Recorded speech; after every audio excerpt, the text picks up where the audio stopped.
All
good?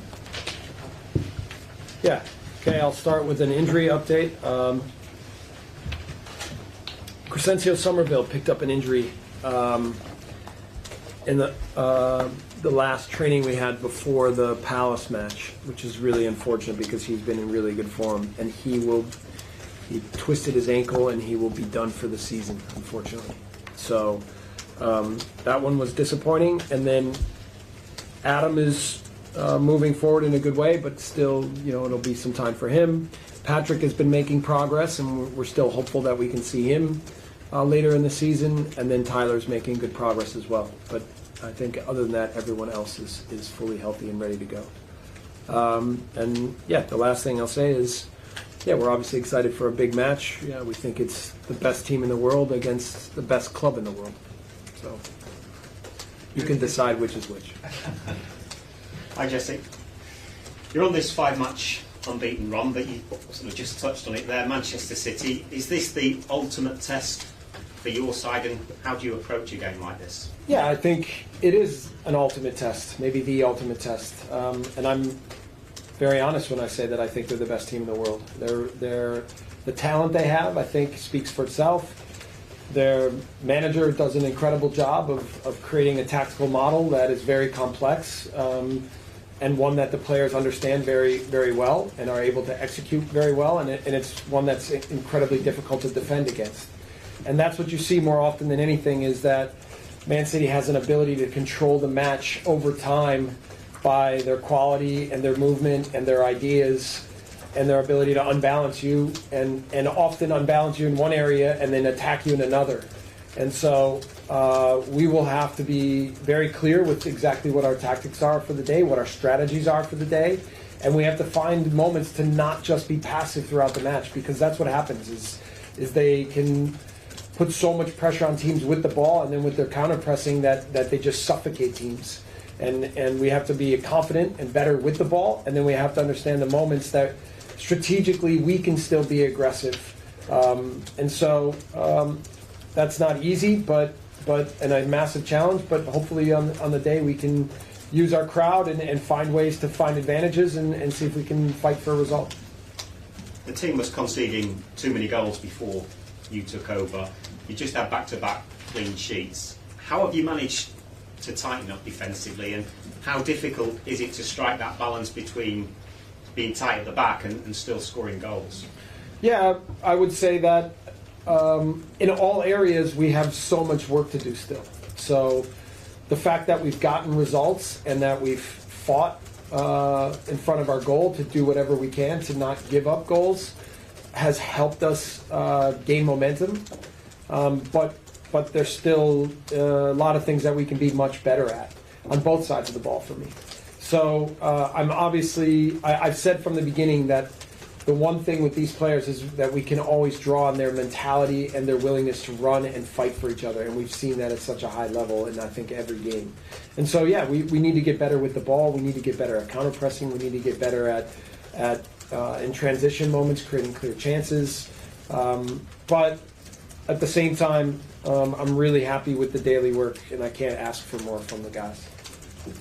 This is a game with big significance at both ends of the table. Do you expect the title race and relegation to go right down to the wire?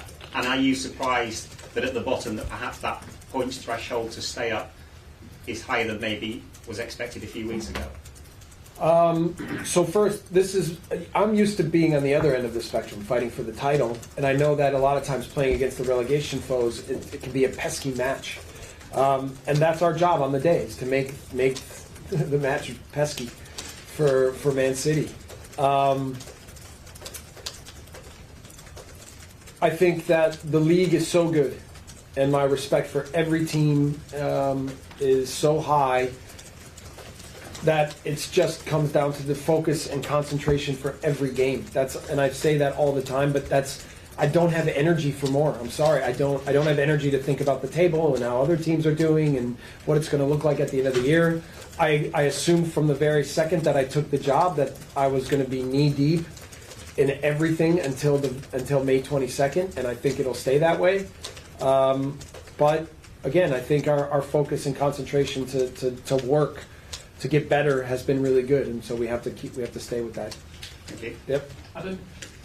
Hey Jesse, a couple of positional things. How close is Junior Firpo to say pushing the likes of Stuart Dallas to the Premier place? Yeah, we worked with Stuart a lot with Junior a lot in the last days, and we're hopeful that we can get him fitter and closer to helping the group.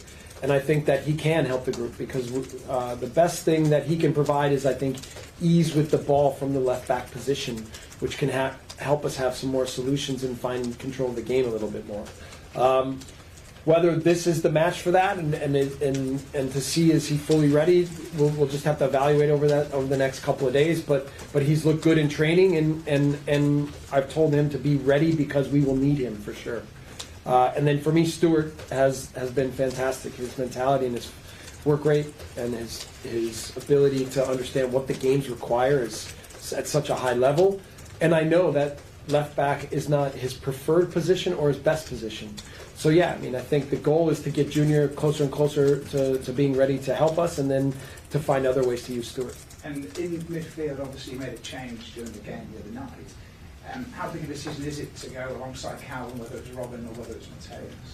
Yeah, I think first it wasn't anyone's best game, and then Clicky and I spoke after the match and spoke about the things that we thought could be better, and then discussed how to handle the tough moments as well. But I really like Clicky. I think he's a really good player, and I love his personality, and he's been a big part of our successes that we've had together so far. So we're going to need him for sure. And then him and Robin provide different things when they play in that role. Obviously, Mateus is a more attacking player, and Robin's a more defensive player.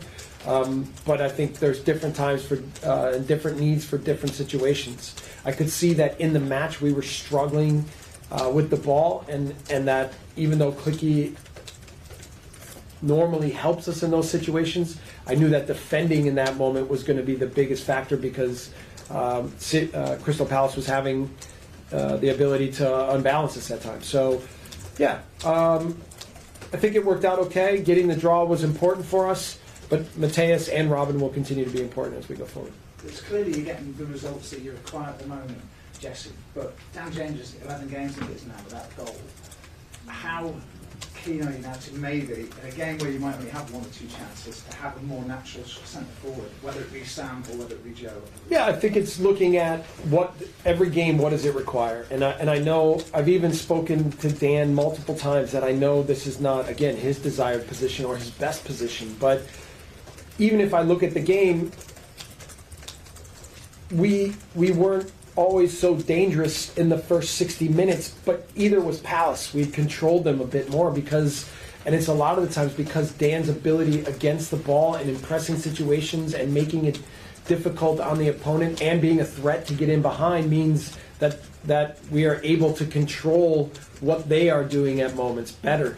And when we took Dan out, then the game got pushed a little bit more to our defensive end, and we had to hang on for the last stages of the match. So, Yeah, I mean, I'm still trying to figure out how to use Dan in more wide positions, and then do we put Jaffe up there more? Do we put Rodrigo up there more? Do we put Sam Greenwood up there more? So, just trying to every day in training evaluate where we're at, and then think about tactically what we need in order to fight the best for points. I know you've tried not to get too involved in the situation with Calvin and with Rafinha and where the futures might be, but Elon Melia, you talked about him a lot, about how much quality he has. How keen are you that the club does the best to make sure that he stays beyond his existing contract? Yeah, I mean, in general, I cannot say that I've been happy with everybody and their commitment to be here. It's a unique situation that we have with our group and our team. We have a lot of talent too, and certainly when you talk about Rafinha and Calvin, that they're two I think big players for us, and I think Elland's potential moving forward is huge. And the best thing that I think I've seen from him in the last weeks is more and more confidence, more and more stable. Even how I talked about how he didn't train at all before the Watford match, and then he came into the match and was almost flawless. I think that was a big moment in Elland's career, to know that, in big games, you need goalkeepers that are ready no matter what the circumstances are. And so, like I've said already publicly, I'm not the best goalkeeper coach, but I understand the mentality of what the goalkeeper position requires. And so that's been a big focus of my work with Elland, and I think he's responded great and played really well. So yeah, in the end, the answer is yes, let's keep him. Hi, Jesse. Hi. Just to clarify, you say that Tyler and Patrick are progressing well, but this weekend too soon for them? Yeah, Tyler will be out for the year. So Tyler, Adam, and Crescencio now are done for the season. Patrick will not be ready, but I suspect and can probably expect that he will be on the pitch next week. So let's see. We have to, again, be cautious, but we're all optimistic about Patrick at this point. And in terms of Manchester City, obviously for the neutral, thrilling game in the Champions League in midweek. What might it do to this game that it's in the middle of this huge semi-final for them that's taken a lot out? That team is full of winners and professionals, and of course it's a massive goal of theirs to win Champions League and at least get to the final. But I mean, how do you compare that versus winning the league? And they can't. If they have a slip up in the league, then that title's in jeopardy. So I expect a good team on the pitch. I expect a clear team on the pitch, and I expect them with a mentality to make sure that they do everything they can to get the result. So I in theory, looking at the fixtures, you'd say, okay, we're in between Real Madrid and Champions League. But given this, if it was maybe 4 points or 5 points that the lead was, I think it'd be different than it being 1. They can't afford to slip up, and we know that. And I was really interested in what you said earlier about working out when to strategically be aggressive. Obviously, Elland Road's got to be incredibly raucous. You can try and dictate that on the sidelines, but how much of it is about trying to get into the players' heads? Okay, that's the moment that you need to see on the pitch, well, because you might not be able to kind of get that. It's a good question, and it's about first the mentality of understanding that every moment, every second of the game is important. Because if we're not ready or not totally connected in one moment, they're good enough to exploit that and be very dangerous. Now, our ability to be dangerous in moments will obviously affect how aggressive that they can be, right? Like I was at the Man City-Liverpool game, and Man City started out great with lots of really good moments, and they were aggressive in pushing forward. And then Liverpool was dangerous and was able to get a goal, and then Man City had to be a little bit more cautious. Obviously, we're not Liverpool, right? But if we can find moments like Real Madrid did to still be dangerous and nick a goal or at least put a little bit of fear in our ability to counter and to be effective with the ball, then it will affect how aggressive they can be. So that's really important. And then the tactical plan, right? That the players are very clear. We had a long video session today. We will have another one tomorrow.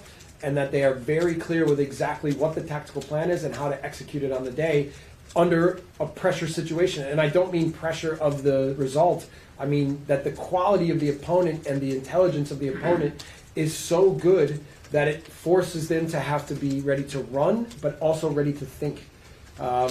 yeah, it's a challenge at the highest level, and we'll make sure that we'll do everything we can to be up for it. That's great. Thanks so much. Yep. Brilliant. How did you come to discover that Rafinha has a long throw on him? We had a contest in training. Because I asked the team if anyone had a long throw, and I've done this before, and they all said no. And I said, someone in here does. And I said, and my money's on Rafinha. And he did. So, yeah, I mean, it was dangerous, and we'll probably use it more in the future. And so we don't have a throwing coach like Liverpool or some other places, but we will try to see if we can be dangerous in those moments. Do defeats like the one the team suffered the last time against Man City, does that leave a scar or any lingering fear in players that, that this is a team that can really hurt you? I don't think so. I think we're all very clear that this is a team that can pile on the goals. I think we're focused on just being clear and being up for the challenge. In some ways, you can say there's nothing to lose, right? We're expected to lose this game every time. So I don't believe that, but I can see why that's the expectation in some ways. Our job is to again, strategically understand. We know what they want the game to look like, and then what do we want the game to look like, and to see if we can find ways to still tilt the bar a little bit throughout the game to gain advantages in the ways that we want to gain advantages. Big challenge again, but we'll see if we can be clear on the day. Jesse, is there any value to looking at the win last season Leeds had at the Etihad, if not tactically then psychologically? Well, I think two things: they were up a man, we were up a man. No, City were up a man. Oh, were they? Yeah.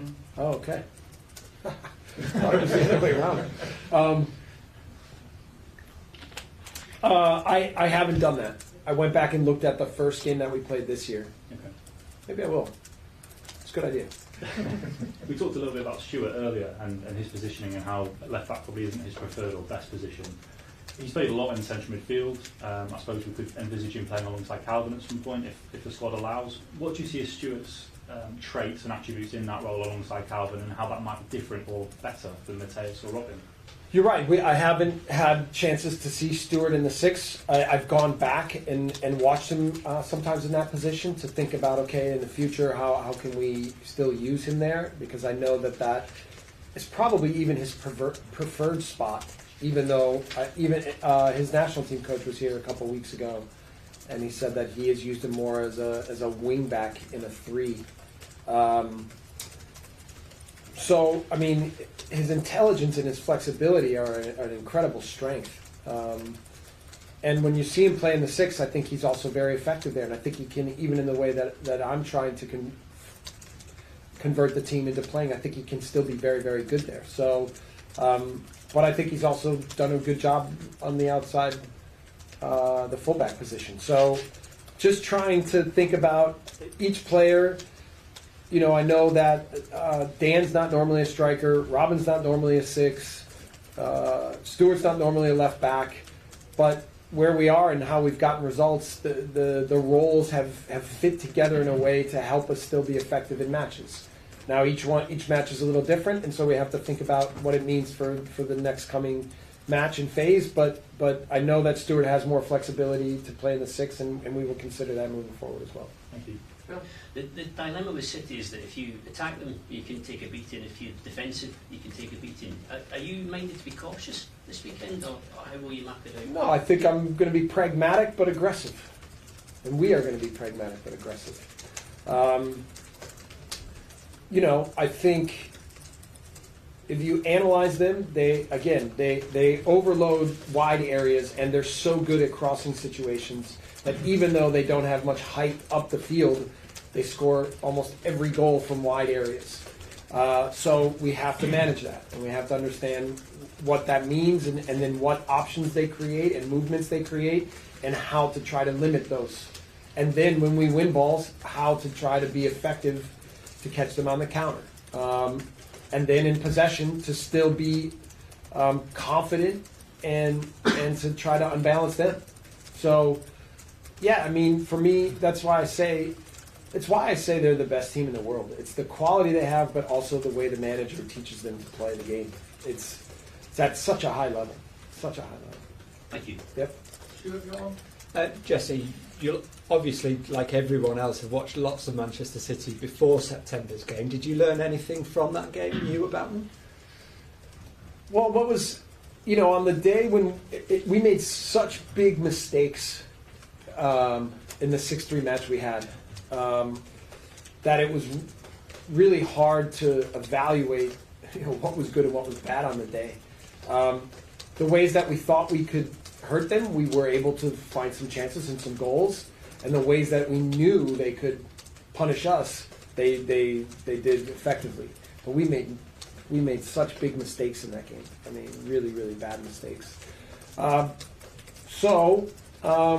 again, their play in wide areas is what punished us the most, and big switches. So, you have to try to close the space on one side of the field, but know that the ball can quickly go to the other side, and that they can punish you over there. So,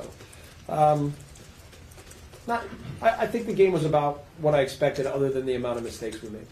And just following on from what Beren said, in terms of next season's squad, are you looking to have more specialists in positions, or to continue using this versatility you've got? I like having a team that's very flexible. Like, we've played a lot of 4-2-3-1 so far. We started 4-2-2-2, and then now it looks sometimes more like 4-2-3-1. I would like to have more flexibility with formations and with players in positions, so that we can have also flexibility in how we play with the ball and how we play against the ball.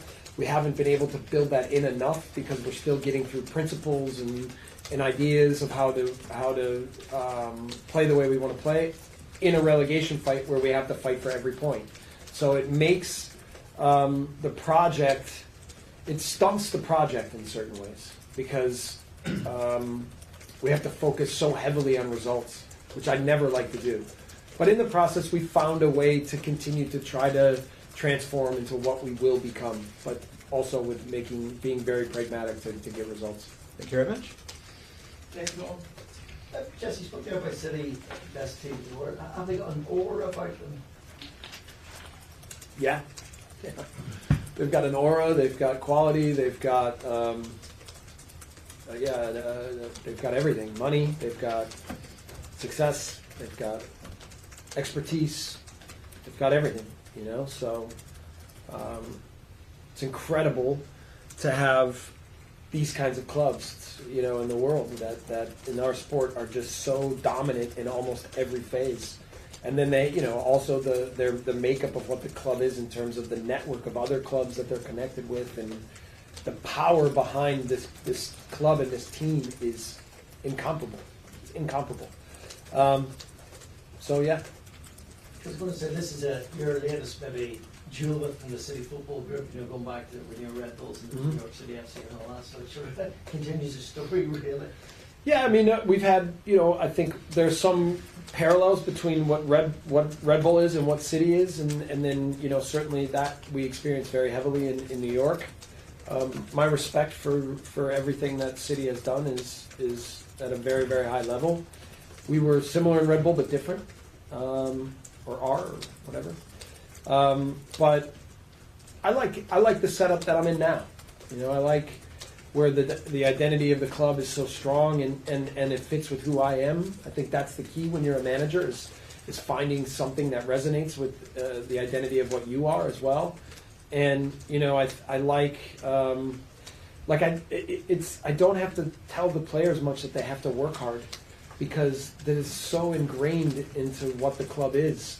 And then for us, it's just about how to continue to take steps forward, to continue to grow and become bigger and bigger in the way that we think the fans deserve. Because I think, again, the fan support, the intimacy of what the stadium atmosphere is, and what the experience between the club and the team and the fans is, and what the city is, and being a one city team and all these kinds of things, it's very unique and special in the world of football as well. So that's what my focus is just trying to maximize our potential and achieve our potential. Jesse, how hard will it be, but how important is it that you and the players keep calm and hold your nerve for the next 3 games against City, Chelsea and Arsenal don't go your way? Well, I think the key is, again, game by game, and to stay focused in the game for what it requires. And if we can do that, then I think we give ourselves the best chance. And then, yeah, we can't waver. We haven't wavered yet, and we can't waver. We have to stay strong. We have to believe 100% in who we are and how we do things, and we have to keep pushing forward every single day. That's the most important thing, and we've had that, and that part has been a key to our success, and it will continue to be so. And what are the attributes of pesky? Pesky. Annoying, pesky.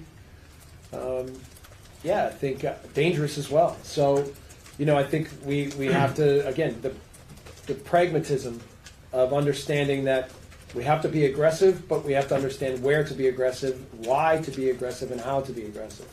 And then how to make sure that we are addressing exactly the things that make them the strongest and trying to eliminate or at least contain those things. So, yeah, and then still play to our strengths. That's key. So, big challenge. Yeah. Hi Jesse, the story you told earlier about the phone was quite illuminating and points to a kind of an atmosphere on your training field of kind of, I don't know, kind of people being collegiate, kind of not just listening to you but kind of talking to you as well. How important to you is the atmosphere that you have here, and also how important is it for you as a coach in a country you've not worked in before to listen as well as to impart your knowledge? Yeah. I maybe early on I was talking a lot about philosophical mumbo jumbo when people were asking me about who I am. Who I am as a leader is not about being an iron fist and hierarchy. I'm about valuing people and opinion, and I'm about ownership. I'm about this is not a reflection of me, that this is a reflection of us. And that requires me to have dialogue, conversation, give and take, and to be a good listener. Even with any situation we've had this year, I think the players are not used to a manager and a leader like that, and that's not just me comparing me to Marcelo, it's just in general, I don't think there's a lot of coaches that have that kind of leadership style in our sport in Europe and in America for that matter. But this is what I valued most as a player, is I would do anything for the coaches that I knew actually cared about me, knew who I was, and wanted me to be better and wanted me to be successful. I would do anything for those coaches. I would imagine it's easier to manage that way if you are at the top of the league or comfortable in mid-table. Being where you are at the moment is undoubtedly stressful. It's stressful for the players, it's stressful for staff, it's stressful for supporters. It must be very stressful for you. Can you stick to those principles even in a tense situation like the one you face at the moment? They're more important then. For me, this business is so much about when it's difficult, what are you? Everybody's good when it's easy. Everybody is good at what they do and they're happy, and it's when it's difficult. How much can you stick to your principles, to stick to the things you believe in, and do you walk the talk? Right? So that's what I know is I want to be my best when it is the most difficult, and I want to stay true to exactly what I believe in, and that is people, and that is the power of people. And so we've had tough discussions along the way. It's not always been easy here. We're always trying to find positive reinforcement, but at times I have to be very clear when we're not meeting standards, and to make sure that as a group that we do not allow ourselves to accept anything in the moment other than what we believe is our best. And finally, for me, I was at the game, I think it was your second game at home against Aston Villa, when the players frankly looked nervous, anxious about playing in front of that crowd. Yeah.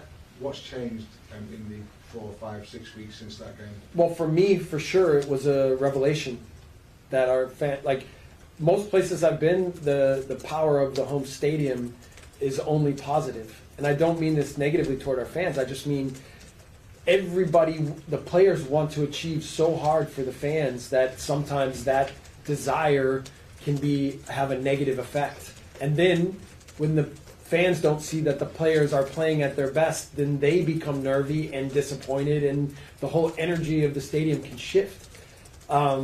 And that was interesting for me to experience. So we talked a lot in the next days, and you know, moments like that when it's not perfect are when, again, the leader has to be at his best. And I had a lot of conversations, and I was very straight with the group, and we were very straight with each other, that we have to be strong, and we have to know that in these kinds of moments, that's when we need to play our best. So I think, you know, the start of the Norwich game for me was a big, not even the result and how it finished. The start of that game said a lot. Like the first half, that's probably our best half of football, actually, is the first half against Norwich. Now, there's been different things that have happened along the way, and every moment has required a few different things. And the ability for me to have my finger on the pulse of exactly what's happening is vital. And then for me to communicate that effectively and make sure that the players are engaged in whatever that is, so that we can move forward positively and always be up for the next challenge. So that's what this has been. It's been, the football is the foundation for now creating that kind of mindset. Jesse, what are Leeds' traits as a club and as a team that echo your identity?